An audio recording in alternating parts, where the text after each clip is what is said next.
মহাবিশ্বের মহাপ্রয়াণ নিয়ে বিজ্ঞানীদের হিসেব উল্টে দিয়েছে নতুন এক গবেষণা। ডাচ বিজ্ঞানীদের নতুন গবেষণার বরাত দিয়ে এএফপি জানায়, পূর্বে ধারণা করা সময়ের চেয়ে অনেক দ্রুত ধ্বংস হয়ে যেতে পারে আমাদের এই সৃষ্টিজগৎ।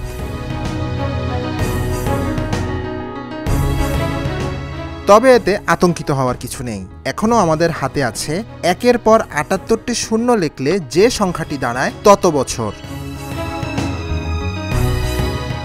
এরপরও এটি একটি বড় ধরনের সংশোধন, কারণ আগে ধারণা করা হচ্ছিল একের পরে ১১০০টি শূন্য থাকলে যে সংখ্যাটি হয় তত বছর পর ধ্বংস হবে এ মহাবিশ্ব। মহাবিশ্বের সময়কাল নিয়ে র্যাডবাউড বিশ্ববিদ্যালয়ের নতুন এই গবেষণাটি প্রকাশিত হয়েছে journal of cosmology and astroparticle physics নামের এক জার্নালে।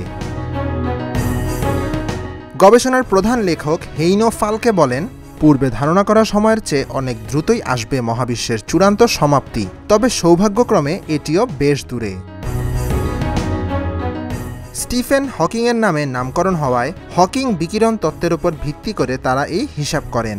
১৯৭০-এর দশকের মাঝামাঝি সময় হকিং বলেছিলেন, কৃষ্ণগহ্বর বা ব্ল্যাক হোলের নির্দিষ্ট আয়ুষ্কাল আছে। ব্ল্যাক হোল থেকে নির্গত হওয়া বিকিরণের কারণে এটি পানির গ্লাসে ধীরে ধীরে দ্রবীভূত হয়ে যাওয়া ট্যাবলেটের মতোই নিঃশেষ হয়ে যাবে। র্যাডবাউডের বিজ্ঞানীরা এই ধারণা অন্যান্য মহাজাগতিক বস্তুর উপর প্রয়োগ করেন।